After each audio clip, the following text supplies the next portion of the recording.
What is good, everybody? Welcome back to another episode brought to you by the League FFB. Today, we're going to be doing a 3-round rookie mock draft. It's going to be Superflex tight end premium as usual. We are going to be using some landing spots today from walterfootball.com. So this is going to be kind of a two-part episode. We're going to have the first part of the episode be where we go through that mock draft by Walter Football, talk about the players that were drafted, where they landed at as far as landing spots are concerned, and what type of draft capital that they got. And then in the second part of the video, we're going to be showing my rookie mock, the 3-round rookie mock draft for those landing spots. So that's kind of how we're going to be doing it today.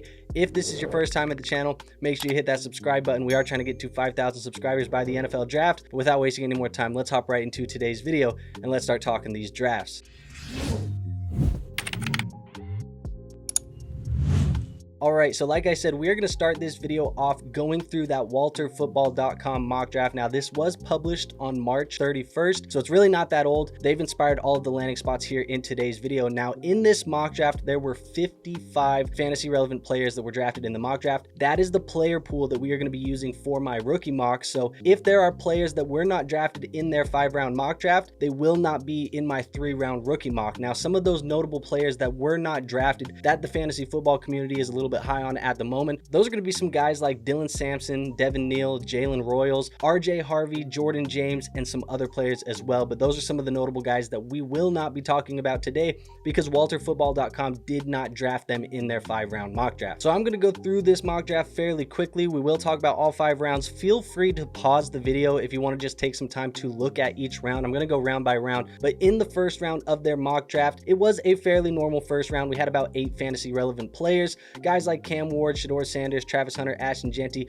We know the list of guys that are typically in the first round of these rookie mocks. Now, this did have Luther Burden in the first round and Colston Loveland in the first round, which I think is hit and miss depending on who you talk to, but we did have those 8 fantasy relevant players, and those are kind of the landing spots that they went to. Now, looking at the second round, that's what made this mock draft pretty interesting to me, at least in my opinion. You had lots of running backs that are going to be fantasy relevant because of this. We had 14 fantasy relevant players get drafted here in the second round. Some of those running backs being Omarion, Hampton, Quinshon Judkins, TreVeyon Henderson, Skattebo, Ollie Gordon. A lot of guys got drafted in the second round, which is kind of crazy to me. I think when you look at some of these landing spots and you look at some of these mock drafts, it's good to have a mix of things that you think is going to happen and that you don't think is going to happen. For me, I don't necessarily believe Ollie Gordon or Skattebo are going to get second-round draft capital, but hey, we saw guys before that. Zach Charbonnet got second-round draft capital to the Seahawks, and we didn't expect that to happen. That didn't make sense to us at the time. And so when we have some of these things that we don't necessarily project to happen in these mock drafts, I think that just makes them a little bit more realistic, as funny as that sounds, because the NFL draft is just not really something that we can predict to a T. We think we know a lot of stuff, but actually when it's time to get down to it, sometimes some surprising things happen, so we have to be adaptable, and I think that's kind of why I like this a little bit. But that is the second round. Like I said, lots of running backs in that round and some tight ends to be considered as well. Now, going to round 3, round 3 is where we had a lot of quarterback dart throws for NFL teams. Now, there was 9 fantasy relevant players drafted in this mock, guys like Jalen, Milroe, Quinn Ewers, Riley Leonard, all getting that 3rd-round draft capital at the quarterback position. We also had some wide receivers, one that slid a little bit further than I probably thought he was going to slide, guy like Jaden Higgins, and you had Kaleb Johnson fall to the 3rd round. So that's something that we're going to be talking about here later in this episode. Moving on to the 4th round, I feel like there was a lot of wide receiver and running back value and depth that fell to NFL teams here in this round. There was 11 fantasy relevant players. We had a strong wide receiver run at the beginning with 5 wide receivers to kick off that 4th round, and then some running back depth there in the late parts of the round. And then last but not least, here in round 5, we kind of had a day 3 wide receiver run. We saw that start in the 4th round. It continues here in the 5th round. 13 fantasy relevant players going, with a ton of them being wide receivers, and Will Howard sneaking in there as a quarterback in the 5th round. We'll probably talk about him too, but that is kind of how this walterfootball.com mock draft went. Like I said, some landing spots that I think are great fits, some that are not great fits, some things I thought would happen, and some things I didn't think would happen. But now that we've kind of reviewed that mock draft, let's talk about a 3-round rookie mock draft for Dynasty Fantasy Football leagues in Superflex format with a tight end premium, and see how I would draft these players if these were actually the landing spots that we got in the NFL draft. So now my little disclaimer for my 3-round mock draft. Like I said, we're using those landing spots, but I'm going to go through round by round. I'm going to show you how I drafted the entire round, and then I'm going to take a deep dive into a couple players in each round, talk about why I like the landing spot, how I think that player would be a good fit in that landing spot or a bad fit in the landing spot, and why I'm going to justify drafting them where I did here in my rookie draft. So that's kind of how we're going to go about this one as far as these hypothetical situations go. So pulling up my first round, this is kind of how I see the first round going if these were the landing spots. Obviously, Ashton Genty going to the Cowboys, that's great. We've talked about that being a great landing spot for a rookie running back. He would have a massive workload right away, and he's obviously in a tier of his own. I think Hampton in Cleveland is a great fit. Ted McMillan for the Denver Broncos, he's my wide receiver 1 right now. Definitely think he can be a producer for Bo Nix opposite Cortland Sutton. Cam Ward and Shedeur Sanders, they go 1 and 2 in that NFL draft. They are not necessarily the greatest of quarterback prospects, at least in my opinion, for fantasy football purposes, but they're still top 5 picks in rookie drafts if those were the landing spots that they got. Then I have some running backs, Henderson, Judkins, and Skattebo sneaking into the first round there because of their draft capital and their landing spots. Tyler Warren, also a tight end in this draft that I'm very high on. And then we had the wide receivers of Travis Hunter, Burden, and Igbuka. But I want to talk about a couple of these guys more in depth. Let's talk about 102. We're going to Omarion Hampton. Omarion Hampton, drafted by the Cleveland Browns, round 2, pick 33 was the draft capital overall. Obviously, this is a player that I'm definitely high on. I like him. He's a high volume runner. I think he brings a lot of size, strength, and aggression, making him capable of a workhorse load, handling a heavy workload here at the NFL level. He also is a player who has elite contact balance. I think he plays with a lot of toughness. He thrives on breaking tackles and generating extra yards after contact, and I think he sets the tone for an offense as kind of the engine of an offense entirely. And while I think he needs to refine his vision a little bit, some of the pass protection that he has, I do think he has the physicality, he has the ability to create positive plays, and I think it's going to make him a great running back at the NFL level. Now, as far as the landing spot goes, this is a player who I think has bell cow opportunity immediately for the Cleveland Browns. With Nick Chubb finally hitting free agency, I think this landing spot has a ton of opportunities for grabs immediately. I think it's going to make Hampton the next bell cow type of running back for the Cleveland Browns. I also think that this offensive line has taken a step back over the last couple of years, so I wouldn't necessarily assume that the ground and pound run style will be as dominant as it has been early in the career of Nick Chubb and some of those other days when they had a better offensive line. But Hampton, I do think in this offense, can enter top 12 fantasy running back conversations almost immediately with the Cleveland Browns. Now, he and Ford, I do think, are going to make a great 1-2 punch in 2025, and then Ford is going to be a free agent in 2026, so there is an opportunity where if Omarion Hampton comes in to the NFL, kind of works on some of the pass protection, some of the vision concerns that I had for him as a prospect, he can see a even larger workload in 2026, and I think that means that he can even skyrocket even higher if all things go right. Obviously, that's with all prospects, all things need to go right, but Omarion Hampton here for the Cleveland Browns, that's a great fit, and I think he's definitely worthy of the 102. To me, he's been the guy that I'm drafting at the 102 in most of these mock drafts so far. I'm just getting more and more comfortable with him as the second player off the board, assuming he gets a good landing spot like this one. Now let's move on. Let's talk about another one of these players. I think another player that I want to talk about is going to be at the 106. It's going to be TreVeyon Henderson. TreVeyon Henderson was drafted round 2, pick 51 in this mock draft by the Denver Broncos. Now, this is a player who I think is an explosive playmaker. He's well above average as far as acceleration and shiftiness come. I think he's a dangerous outside runner with big play potential. He has an elite third down skill set, his pass catching ability, his top tier pass protection. All of these make him very valuable to NFL rosters because you can play him on all 3 downs. I also feel like he's a very versatile type of runner. He's not necessarily Jahmyr Gibbs. Some people have thrown out Jahmyr Gibbs comparisons. He is not Jahmyr Gibbs, but he has traits of a guy like Jahmyr Gibbs where he can fill a similar role. I think he's dynamic, a multi-purpose weapon out of the backfield, similar to Jahmyr Gibbs, even though I don't think he's going to be Jahmyr Gibbs. Let me just make that clear. Now, Henderson becoming Sean Payton's next big-time running back would be great for dynasty rosters. I think this would give us another guy in the draft class who we could be drafting in the middle of the first round that will have running back 1 potential almost immediately. Javonte Williams was clearly not the guy for Sean Payton, and he left behind 70 plus targets, which is going to mean instant opportunity for Henderson, which would lean into one of his best skill sets immediately, which is the pass catching. Not to mention the depth chart behind Henderson is littered with jag type of running backs in Jaleel McLaughlin, Audric Estime, Blake Watson, and Tyler Beatty. So bringing a guy like TreVeyon Henderson into this room with second round draft capital would kind of be like putting a Ferrari on a go-kart track with a bunch of these guys. It just wouldn't necessarily be fair, and I think Henderson would look like a superstar amongst boys when it comes to that type of running back competition here in Denver. Let's focus on the 110. Let's move on over to Luther Burden III, who did get drafted in the first round, pick 26 to the Los Angeles Rams. As a prospect, I think this is a player who has elite athleticism. I think he has elite playmaking ability. As a former 5-star recruit, I think he has the speed, the ball skills, the explosiveness. He makes game-changing plays at all levels of the field, and I think that's something that is going to be his bread and butter at the next level. I also think he has a very versatile skill set. He's good after the catch. NFL teams are likely going to want to expand his route tree trajectory and unlock his full potential as a weapon, but I think he has a lot to like already, and I think he has a very high ceiling despite some of the inconsistencies in his production profile. Now, obviously that varied due to the quarterback play, but I do think his traits, his natural talent, it does suggest that he has the tools to thrive at the NFL level. And landing here in Los Angeles after the Rams moved on from Cooper Kupp this offseason and added Davante Adams on a short-term deal for the next 2 seasons, it kind of makes it hard for you to predict an immediate pathway to targets for Burden, but I do lean into this first round draft capital because that is perfect for a wide receiver prospect, especially in this year's draft. Now, that wide receiver 3 role is going to be open behind Puka and Adams. The depth chart, it's very thin. The Rams have seen guys like Demarcus Robinson and Tyler Johnson hit free agency, which did vacate an additional 21% of their targets, even without accounting for the targets vacated by Cooper Kupp. So there still is an opportunity to be had in this offense. And there are similarities in this situation for Luther Burden to potentially be the next wide receiver prospect that was taken in the first round that really didn't get his chance until year 2 or year 3, similar to some guys like JSN and Rome Odunze, who we saw go to depth charts with veteran wide receivers already there. They kind of had to earn their stripes, and I think Luther Burden would kind of fit that mold,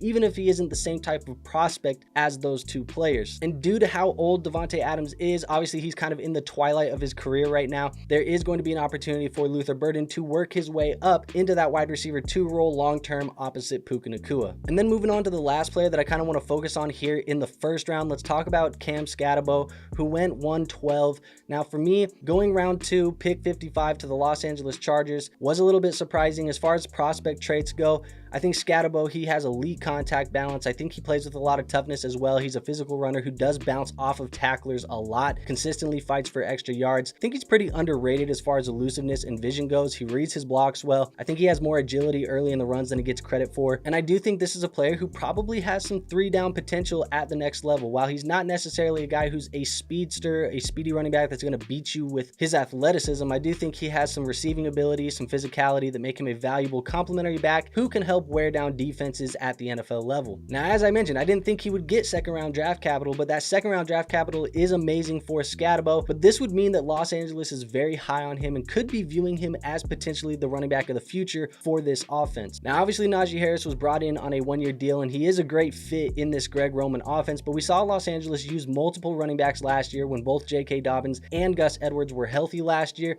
and I do expect them to do the same thing with Harris and Skattebo if this were to actually happen. Now, obviously, the landing spot in the draft capital did move him up into the first round pick type of territory in this mock draft for me, but I think we kind of have to, because if the Los Angeles Chargers do decide to move on from Najee Harris, who, like I said, is just on that 1-year deal, and part ways after the 2025 season, Cam Skattebo could potentially be the running back of the future for this Chargers offense, which would make him a value and maybe even a steal in the back half of first rounds. All right, so let's move on to the second round. Looking at the second round, here at the 201, I had Colston Loveland come off the board, Matthew Golden at the 202, and Jackson Dart at the 203. Those are all players that I've kind of been locked in on so far, at least as far as prospect profiles go for those early second round picks. But at the 204 and beyond, that's kind of where the draft capital and the landing spots start to play a little bit more of a factor for me, at least in how I'm drafting these players. You kind of see that with Ollie Gordon and guys like DJ Giddens and so on. Now, there are a couple players that I probably want to focus on a little bit more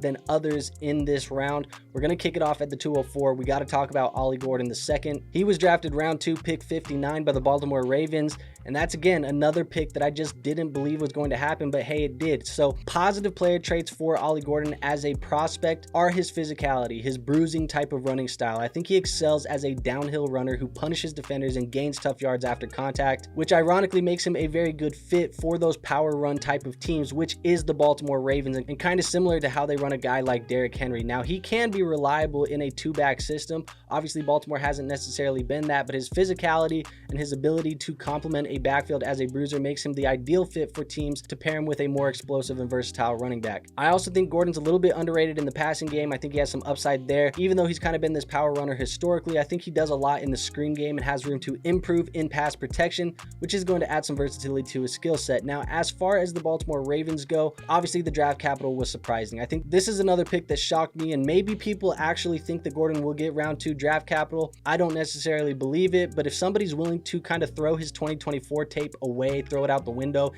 and just focus on 2023, there's definitely a lot to like because the difference in the tape between those two seasons is pretty substantial. Now, landing with the Ravens, I think this early in the draft indicates that Gordon is the Baltimore Ravens' plan to be the eventual replacement for Derrick Henry as he kind of enters the end of his career. And we've seen the Ravens take some low-risk swings at potential depth in this running back room before, and guys like Justice Hill, Keaton Mitchell, Rasheen Ali, but this type of draft capital, this type of pick, and this type of prospect would be the largest swing at a running back since J.K. Dobbins in 2020, and that tells me that they were probably going to be looking at him to be a substantial part of this offense long-term, probably just after Derrick Henry rides off into the sunset. Now let's move on to the guy that was drafted right behind him at the 205. For me, that's going to be Kaleb Johnson. Kaleb Johnson was drafted round 3, pick 80, but the landing spot was not great. He goes to the Indianapolis Colts. As a player, I think he's an efficient, a decisive runner. He thrives on keeping runs on schedule. I think he shows good patience, tempo. He maximizes those blocking schemes that he's running with. This is another player that plays with a lot of physicality. Even though he's not overly aggressive, I think he has the size to break tackles and he has the linear speed to create chunk plays. And although he's not necessarily a polished 3-down back yet due to pass protection concerns, I do think he has the skill set to be a strong complement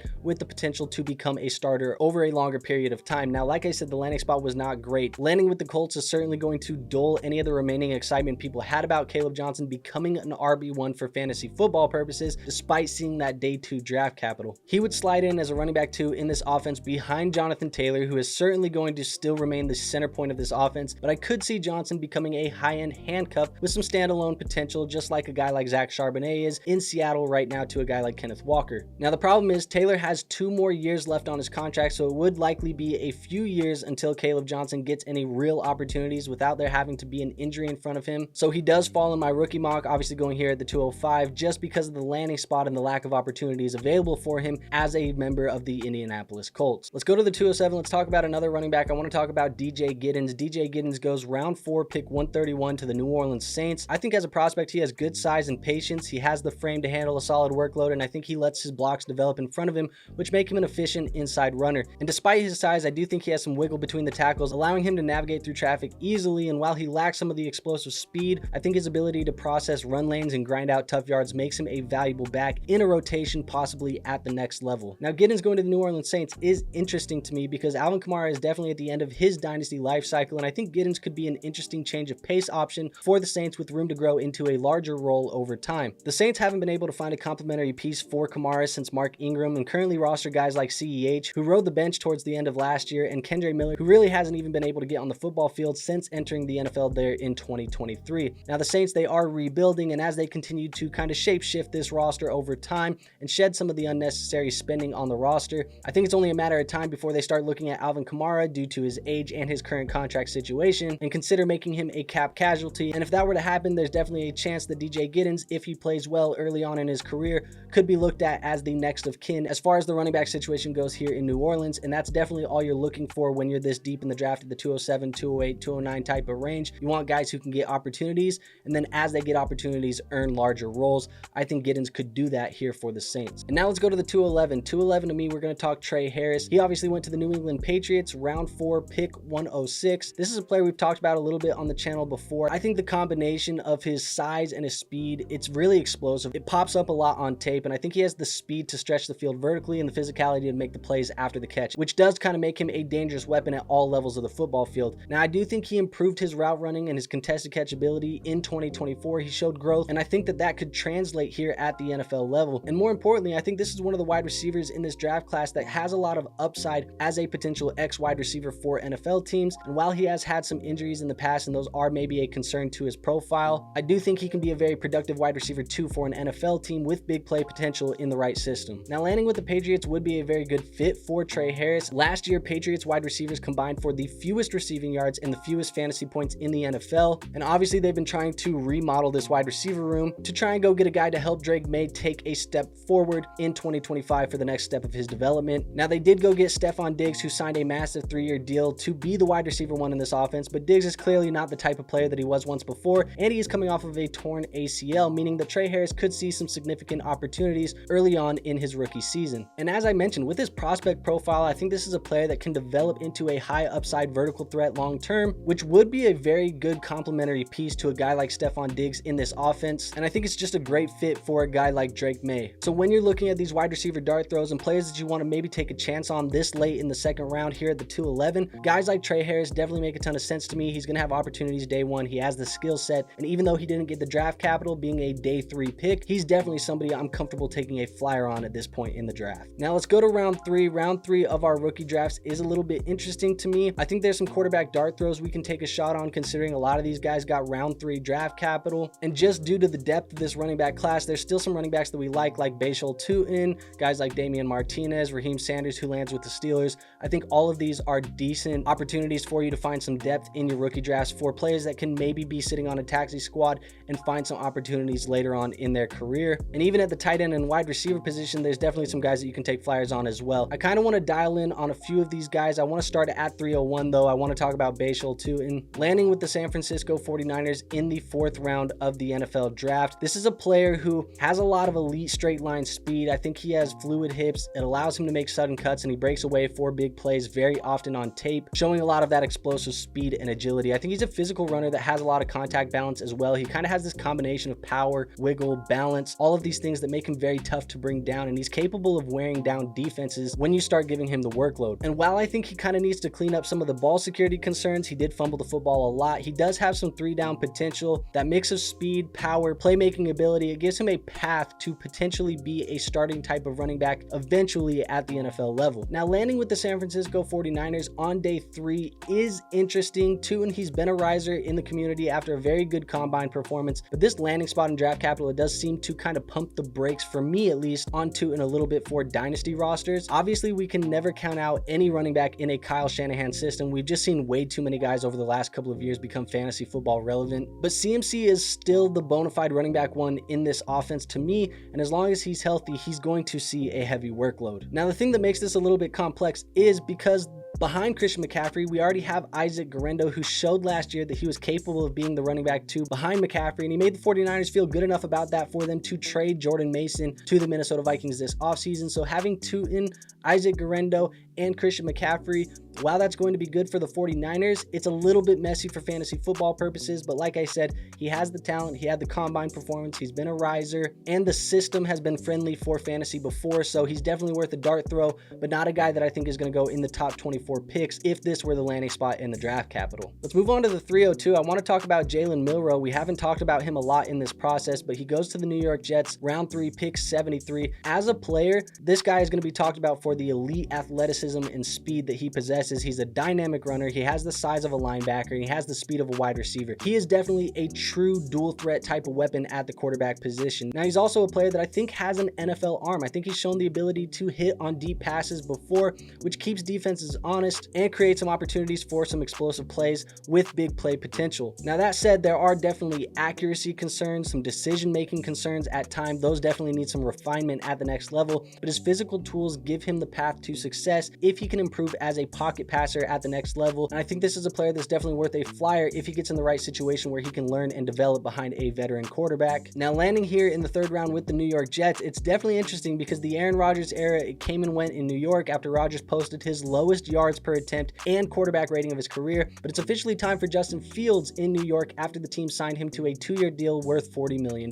Now, Fields' contract does leave some room for the Jets to evaluate the position before making any long-term commitments, and bringing in a guy like Jalen Milroe into this room, who funny enough does possess a lot of similarities to a guy like Justin Fields, gives them some high upside insurance at the position. I think this landing spot could give Milroe the luxury of sitting and learning at the NFL level a little bit behind guys like Justin Fields and veteran quarterback Tyrod Taylor, and Milroe could step up to be a high upside type of insurance option if anything were to happen to a guy like Justin Fields via injury or just poor play. Jalen Milroe could get an opportunity, and if he does, I think the rushing upside alone is going to make his value increase, having some value insulation, which would make this a very worthwhile dart throw in your rookie drafts. Let's go to the 307. We haven't talked about very many wide receivers in this class, but I want to talk about Xavier Restrepo, who does go to the Pittsburgh Steelers, round 4, pick 123 is the draft capital. Restrepo creates a lot of separation with sharp footwork. He has a lot of leverage, burst, makes him a very reliable target in man coverage for his quarterback. He is a very good route runner, and I think he has a lot of quickness in his game. His blitz recognition and the ability to get open when plays break down make him a very trusted option for quarterbacks, making him very quarterback quarterback friendly. And despite the measurables being fairly average on his profile, I do think he has the skill set and the competitiveness that could translate into him being a starting slot wide receiver at the NFL level. Now, Restrepo is going to be a very polarizing player right now in this class after his 40 times at Miami's pro day, but Restrepo I think can still be very successful as an NFL player,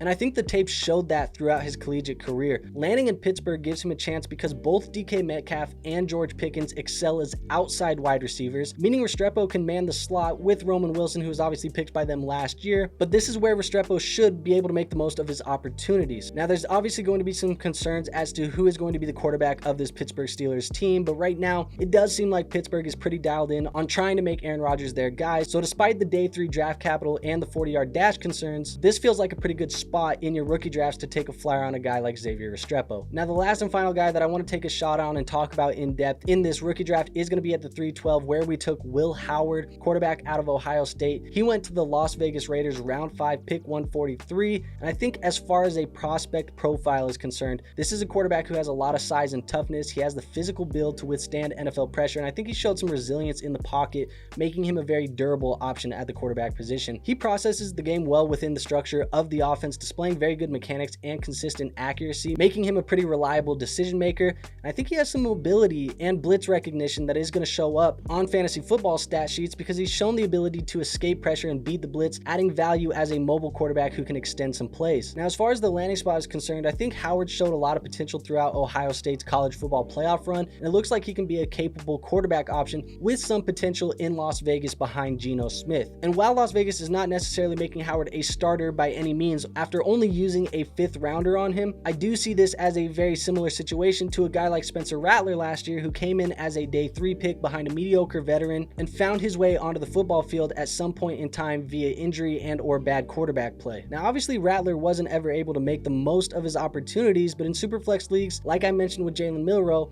I'm looking for those types of assets late in rookie drafts that can see some value insulation over the course of time. And I could see a pick like Will Howard getting a shot eventually if Geno Smith gets hurt or doesn't play well. And if he does get an opportunity, get a shot to go play with a guy like Brock Bowers and some of these other weapons there in Las Vegas, I do think a guy like Will Howard could see that value insulation, making him a player that you could flip down the road for more than you spent to draft him. So there you have it, guys. That was a 5-round NFL mock draft by Walter Football. I am going to link that in the description. We used that mock draft to use landing spots for our 3-round Dynasty rookie mock. Hopefully this was a way that I could kind of present this where we didn't spend an hour and a half or 2 hours talking about all 36 players in depth, but at least you kind of got my thoughts on some of these interesting landing spots, these situations, these hypotheticals, and you feel like you took away something today that can make you feel a little bit more confident when it comes time for us to evaluate these prospects and make those rookie pick decisions when we're actually on the clock here in just about a month. But with that being said, I have nothing else for you guys today. If you liked today's video,